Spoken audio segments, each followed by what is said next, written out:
memperkenalkan diri.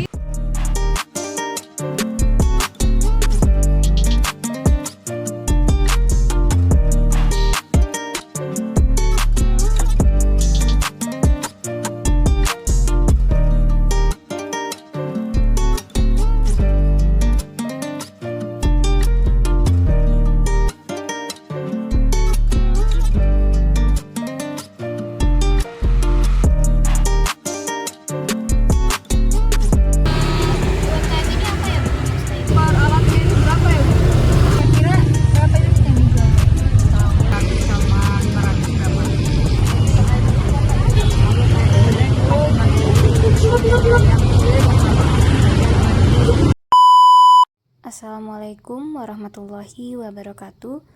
Kami dari kelompok 1 akan mempresentasikan hasil dari pengamatan kami tentang analisis perhitungan biaya dan harga jual pada UMKM Cireng BKP. Oke, yang pertama adalah latar belakang. Jadi, latar belakang dalam penelitian ini adalah bahwa UMKM memiliki peranan yang sangat penting dalam pertumbuhan perekonomian di Indonesia. UMKM bahkan menyumbang 60% terhadap PDB dan menyerap 97% tenaga kerja. Hal ini tentu berdampak sangat signifikan apabila UMKM terus berkembang. Akan tetapi, dalam kenyataannya, UMKM seringkali sulit mengalami perkembangan karena UMKM mengalami berbagai kendala. Kendala yang sering dihadapi oleh UMKM adalah tentang pengelolaan biaya, penetapan harga jual yang tepat, dan perencanaan laba, bahkan tidak ada cadangan kerugian piutang misalnya. Nah, hal itu yang seringkali menghambat pertumbuhan UMKM. Oleh karena itu, kami tertarik untuk melakukan penelitian agar mengetahui sebenarnya bagaimana perhitungan yang mereka lakukan, penetapan harga jualnya bagaimana, dan target laba yang mereka inginkan itu seperti apa. Dan perhitungan tersebut dibandingkan dengan perhitungan yang kami lakukan berdasarkan dengan ilmu yang sudah kami peroleh dalam mata kuliah manajemen keuangan. Yang kedua adalah pustaka ilmu. Jadi, dalam melakukan penelitian terhadap UMKM, kami menggunakan beberapa literasi untuk menunjang penelitian tersebut. Yang pertama itu adalah buku akuntansi manajerial karya Mulyadi tahun 2001 yang membahas tentang identifikasi, pengukuran, penagihan, dan analisis info keuangan. Yang kedua adalah buku harga pokok produksi karya Hansen Mowen tahun 2009 yang membahas tentang dasar utama penetapan harga jual dan pengetahuan HPP. Yang ketiga adalah buku Break Even Point karya Rudianto tahun 2012 yang membahas tentang titik impas antara biaya dan pendapatan, kemudian volume penjualan agar menutupi kerugian, dan alat bantu dalam pengambilan keputusan. Yang keempat adalah buku Margin Kontribusi karya Garrison BKK tahun 2006 yang membahas tentang pendapatan penjualan, kemudian evaluasi efisiensi penjualan UMKM. Dan yang kelima adalah buku Degree of Operating Leverage karya Hornewan dan Wachowicz tahun 2007 yang membahas tentang ukuran sensitivitas laba terhadap perubahan atau DOL, Degree of Operating Leverage. Baik, selanjutnya adalah profil usaha. Jadi, usaha yang kami observasi yaitu ada Cireng BKP. Untuk itu, Cireng BKP ini adalah UMKM kuliner yang menjual camilan cireng atau aci goreng isi pedas berbahan dasar tepung sagu. Nah, UMKM ini didirikan pada 2023 dan berlokasi di Jalan Profesor Dr. Insinyur Sumantri Brojonegoro, nomor 1 Bandar Lampung, Provinsi Lampung. Untuk itu, ada target penjualan usaha dari UMKM ini, yaitu ada pelajar, mahasiswa, dan masyarakat umum. Semua proses mulai dari produksi hingga distribusi dikelola sendiri oleh pemilik usaha tanpa pegawai tetap. Nah, selanjutnya adalah hasil dari observasi kami, yaitu tentang identifikasi biaya. Dalam sebulan, UMKM Cireng BKP mampu memproduksi dan menjual rata-rata 200 pieces per hari. Artinya, UMKM tersebut mampu menjual rata-rata 6.000 pieces cireng dalam sebulan. Berikut adalah biaya variabel yang timbul untuk membuat 6.000 pieces cireng dalam satu bulan.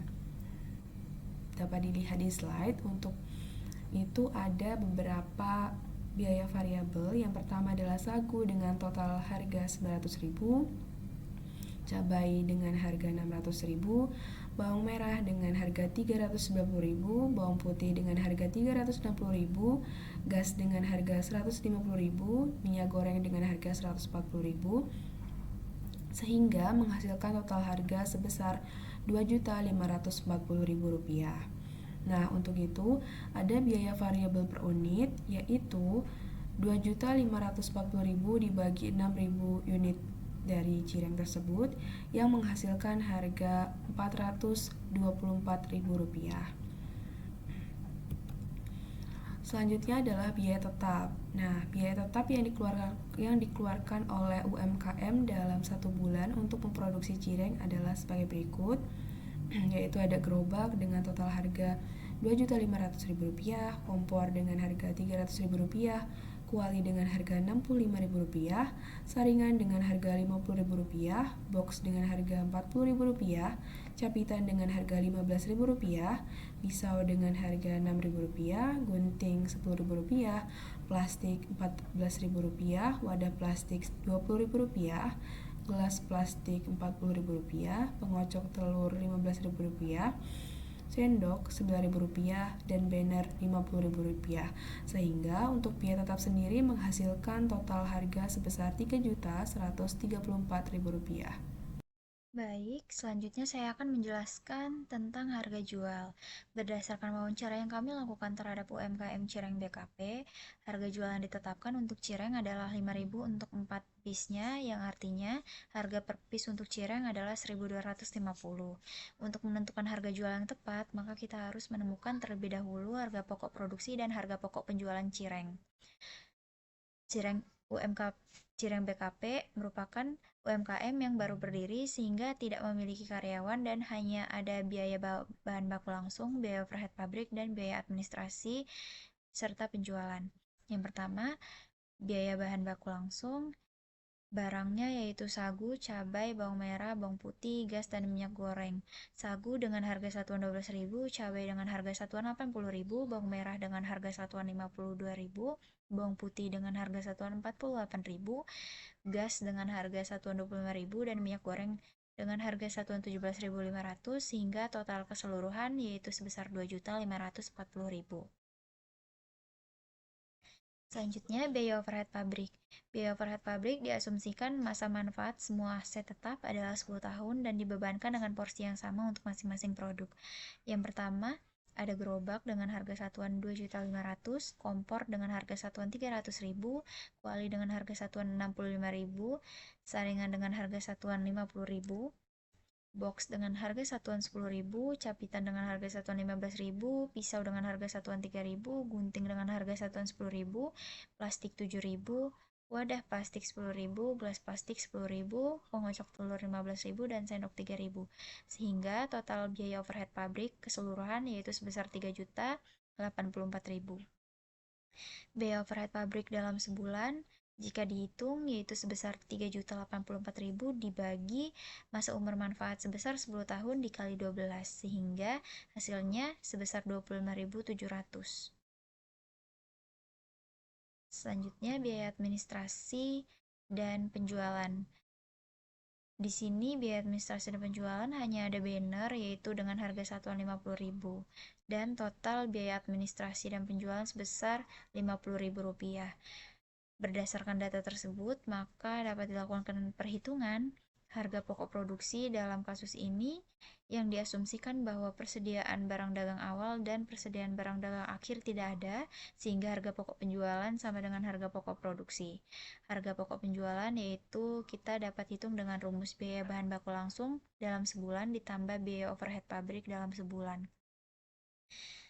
Jadi Rp2.540.000 ditambah Rp25.700 sehingga hasilnya Rp2.565.700. Sedangkan harga pokok penjualan per unit yaitu Rp2.565.700 dibagi dengan 6.000 sehingga mendapatkan hasil 427,6 atau dibulatkan sekitar 428. Berdasarkan perhitungan, maka harga jual per unit cireng yang baik harus berada di atas harga pokok penjualannya. Diasumsikan harga jual produk adalah 856 agar mencapai margin 50%. Harga tersebut sudah sangat baik karena menutup biaya lain dan mendapat laba bruto. Jika harga asumsi diterapkan, maka laba operasi yang dihasilkan adalah sebesar 6.000 dikali 856, lalu dikurang 6.000 dikali 428 dan dikurang 50.000, sehingga mendapatkan hasil 2.518.000. Dan jika dibandingkan dengan harga jual yang ditetapkan UMKM, maka harga jual yang kami asumsikan lebih kecil sebesar Rp144 dengan harga jual yang lebih rendah, maka pembeli akan lebih tertarik dan penjualan mungkin akan lebih banyak dan berkelanjutan. Harga yang terlalu tinggi dapat menyebabkan menurunnya minat pembeli untuk membeli produk yang dijual, dan adanya pesaing yang menjual produk serupa juga dapat menyebabkan penjualan menurun jika harga tidak mampu bersaing. Oleh karena itu, pemilik UMKM Cireng BKP harus memperhitungkan ulang biaya dan harga jual yang diberikan, sehingga dapat terus bertahan dan bersaing. Selanjutnya akan dijelaskan oleh rekan saya. Baik, selanjutnya saya akan menjelaskan terkait break-even point. Break-even point per unit itu bisa kita dapatkan dengan cara total biaya tetap dibagi dengan harga jual dikurang biaya variabel per unit. Total biaya tetapnya sebesar 3.134.000 dibagi dengan harga jualnya 1.000 dan dikurangi biaya variabelnya 424 perak, sama dengan 5.441 unit. Selanjutnya kita akan menghitung break-even point per bulan dengan cara dari perhitungan kita yang tadi, break-even point per unit kita bagi dengan unit terjual per bulannya, sama dengan 5.441 dibagi dengan 6.000 sama dengan 0,906. Selanjutnya ada laporan laba rugi, margin kontribusi, rasio biaya variabel, dan rasio margin kontribusi. Pertama-tama kita bakalan cari perhitungan dari margin kontribusi per unit terlebih dahulu. Dengan cara harga jual kita kurangi dengan biaya variabel per unitnya. Seperti yang kita tahu sebelumnya, harga jual itu 1.000 dan biaya variabelnya 424. Jika kita kurangi kedua hal tersebut, maka menghasilkan 576 perak yang menjadi margin kontribusi per unit. Selanjutnya kita akan menghitung rasio margin kontribusi yang didapat dari margin kontribusi per unit dibagi harga jual. Seperti yang kita tahu, margin kontribusi per unit yang udah kita hitung itu 576 dibagi dengan harga jualnya 1.000, menghasilkan 57,6% rasio margin kontribusinya.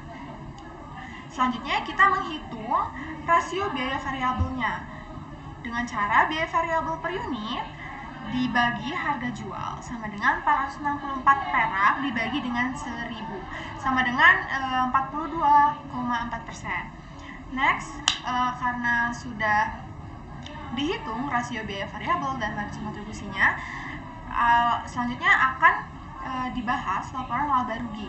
Di sini penjualannya 6 juta dan dikurang total beban variabelnya.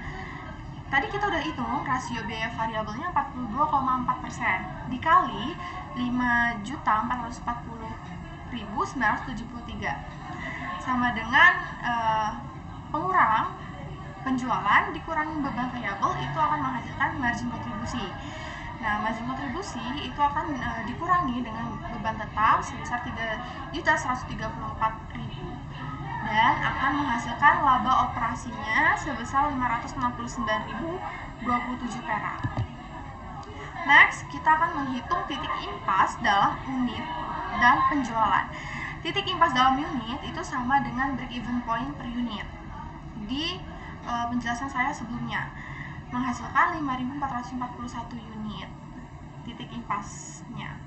Selanjutnya, titik impas dalam penjualan itu hanya berbeda di penyebutnya. Kalau dalam unit itu kita menggunakan harga jual dan biaya variabel, maka titik impas dalam penjualan itu kita menggunakan rasio margin kontribusi sama dengan biaya tetapnya itu 3.134.000 Dan rasio margin kontribusinya 57,6% yang menghasilkan 5.440.973. Selanjutnya akan dijelaskan oleh rekan saya. Selanjutnya yaitu laba yang ingin dicapai dan jumlah unitnya. Jumlah unit untuk memperoleh target laba sama dengan total biaya tetap ditambah dengan target laba dibagi harga jual dikurangi biaya variabel per unit. Itu sama dengan 3.134.000 ditambah 3 juta, kemudian dibagi dengan harga jual sebesar 1.000 dikurangi dengan biaya variabel per unitnya itu Rp424. Itu sama dengan 6.134.000 dibagi dengan Rp574 sama dengan 10.649,3 dibulatkan menjadi 10.650 unit. Selanjutnya saya akan menjelaskan tentang margin of safety dan degree of operating leverage. Pertama, margin of safety. Margin of safety ini menunjukkan seberapa jauh penjualan saat ini bisa turun sebelum akhirnya mengalami kerugian. Itu rumusnya sama dengan penjualan sekarang dikurangi dengan penjualan pada titik impas. Dari data yang kami dapatkan, penjualan sekarang itu sama dengan 6 juta. Kemudian penjualan pada titik impas itu sebesar Rp5.440.973. Maka perhitungannya 6 juta dikurangi 5.440.973 itu sama dengan Rp559.027. Artinya UMKM masih punya ruang sebesar Rp559.027 sebelum mengalami kerugian. Lalu yang kedua, degree of operating leverage atau DOL. DOL mengukur seberapa sensitif laba operasi terhadap perubahan penjualan. Rumusnya total margin kontribusi dibagi dengan laba operasi. Datanya total margin kontribusi sebesar Rp3.693.27, kemudian laba operasi sebesar Rp569.27. Maka Rp3.693.27 dibagi dengan Rp569.27 itu sama dengan 6,49. Artinya setiap kenaikan 1% dalam penjualan akan meningkatkan laba operasi sebesar 6,49%. Selanjutnya yaitu tentang hasil analisis grafik break even dan perhitungan lanjutan. Jadi berdasarkan perhitungan dari data observasi UMKM Cireng BKP, diketahui bahwa UMKM ini akan mencapai break even point atau titik impas pada bulan pertama beroperasi. Dari grafik break even yang kami buat, total pendapatan itu sebesar 6 juta, kemudian total biaya yang dikeluarkan sebesar 5.674.000, dan titik impas penjualan terjadi pada saat 5.441.000. Jadi grafik ini menunjukkan bahwa biaya variabel yang dikeluarkan sebesar 2.540.000 dan biaya tetap sebesar 3.134.000. Jadi untuk mulai mendapatkan keuntungan, UMKM ini harus menutup biaya tetap sebesar 3.134.000 dulu. Sebagai kesimpulan dari analisis yang telah kami lakukan, dapat disimpulkan bahwa UMKM Cireng BKP memiliki struktur biaya yang efisien dengan margin keuntungan per unit yang cukup tinggi, yaitu sebesar 57,6%. UMKM ini telah berhasil melewati titik impas dengan penjualan sebesar 6.000 unit per bulan dan menghasilkan laba sebesar Rp569.027. Kondisi ini masih dalam batas aman, dibuktikan dengan margin of safety sebesar Rp559.027. Namun untuk mencapai target laba 3 juta per bulan, UMKM harus meningkatkan volume penjualan hingga 10.650 unit. Selain itu, dengan degree of operating leverage sebesar 6,49, setiap kenaikan penjualan akan berpengaruh besar terhadap peningkatan laba. Oleh karena itu, strategi seperti efisiensi biaya, menjaga kualitas produk, dan memperluas pasar melalui promosi menjadi kunci penting untuk mendukung pertumbuhan UMKM secara berkelanjutan. Sebagai penutup, di slide ini kami tampilkan beberapa dokumentasi dari kegiatan observasi langsung ke UMKM Cireng BKP. Kami melakukan wawancara, mengamati proses produksi, dan juga mencatat data yang diperlukan untuk analisis laporan ini. Dokumentasi ini sekaligus menunjukkan keterlibatan aktif kami dalam proses pengumpulan data di lapangan. Demikian presentasi dari kelompok kami. Terima kasih atas perhatiannya. Wassalamualaikum warahmatullahi wabarakatuh.